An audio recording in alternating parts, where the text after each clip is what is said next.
Hi friends, welcome to SN media Telugu YouTube channel. Andhra Pradesh మరియు తెలంగాణ రెండు తెలుగు రాష్ట్రాల వెదర్ అప్డేట్స్ తెలుసుకుందాము.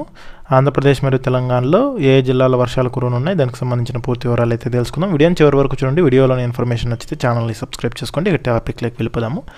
బంగాళాఖాతంలో ఏర్పడిన అల్పపీడనం బలపడినట్లు వాతావరణ శాఖ తెలిపింది. ఇది ఉత్తర దిశగా కదులుతూ రాబోయే 24 గంటల్లో వాయుగుండంగా బలపడే సూచనలు ఉన్నాయని వాతావరణ శాఖ అయితే తెలిపింది. దీని ప్రభావంతో రానున్న 2 రోజులు ఉత్తర కోస్తాలోని పలు జిల్లాల్లో భారీ వర్షాలు కురిసే అవకాశం ఉన్నట్లు వాతావరణ శాఖ అయితే తెలిపింది. మరోవైపు నైరుతి రుతుపవనాలు రాష్ట్రంలో పూర్తిగా విస్తరించినట్లయితే వివరించింది. అలాగే తెలంగాణలో కూడా పలు ప్రాంతాలకు విస్తరించినట్లు హైదరాబాద్ వాతావరణ కేంద్రం అయితే తెలిపింది.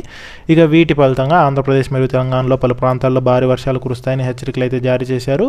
ముఖ్యంగా వీటి ప్రభావంతో ఆంధ్రప్రదేశ్ రాష్ట్రంలో ఇవాళ విజయనగరం, శ్రీకాకుళం, అల్లూరి సీతారామరాజు, పార్వతీపురమణ్యం, పశ్చిమ గోదావరి, విశాఖపట్నం, ఏలూరు, అనకాపల్లి, కృష్ణా, పల్నాడు, ప్రకాశం, ఎన్టీఆర్, కాకినాడ, నెల్లూరు, నంద్యాల, బాపట్ల, తూర్పుగోదావరి, పశ్చిమ గోదావరి, అలాగే వైఎస్ఆర్ కడప, తిరుపతి జిల్లాల్లో వర్షాలు కురుస్తాయని వాతావరణ శాఖ అధికారులు హెచ్చరికలు జారీ చేశారు. ఇక తెలంగాణ రాష్ట్రంలో కూడా పలు ప్రాంతాల్లో వర్షాలు కురుస్తాయని హైదరాబాద్ వాతావరణ కేంద్రం అయితే తెలిపింది. ముఖ్యంగా తెలంగాణలో ఇవాళ జయశంకర్, భూపాలపల్లి, ములుగు, భద్రాద్రి కొత్తగూడెం, నగర్ కర్నూలు, మహబూబ్ నగర్, వికారాబాద్, ఖమ్మం, జోగులాంబ గద్వాల్, వనపర్తి, నారాయణపేట జిల్లాల్లో భారీ వర్షాలు కురుస్తాయని, అలాగే ఈదురుగాలులు కూడా వీచే అవకాశం ఉన్నట్లు వాతావరణ శాఖ హెచ్చరికలు జారీ చేసింది.